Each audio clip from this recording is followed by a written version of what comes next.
أهلا ومرحبا بكم مشاهدينا الكرام في هذه النشرة الإخبارية. تحذير عاجل وخطير للمغاربة اليوم، إليكم التفاصيل.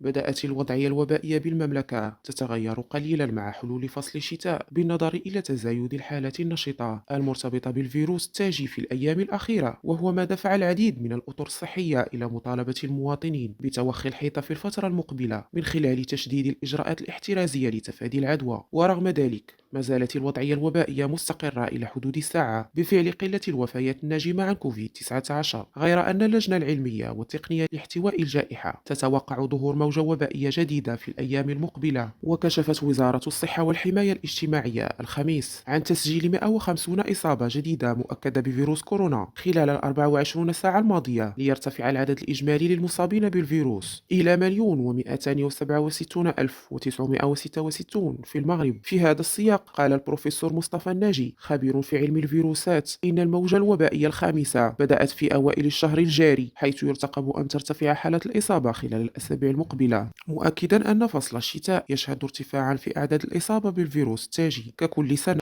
وأورد محمد عريوة خبير صحي بأن موسم الشتاء يكون صعبا بالنسبة إلى الفئات العمرية التي تعاني من أمراض مزمنة بفعل انتشار الإنفلونزا الموسمية في المجتمع، ما يتطلب ضرورة الحصول على الجرعة الأساسية.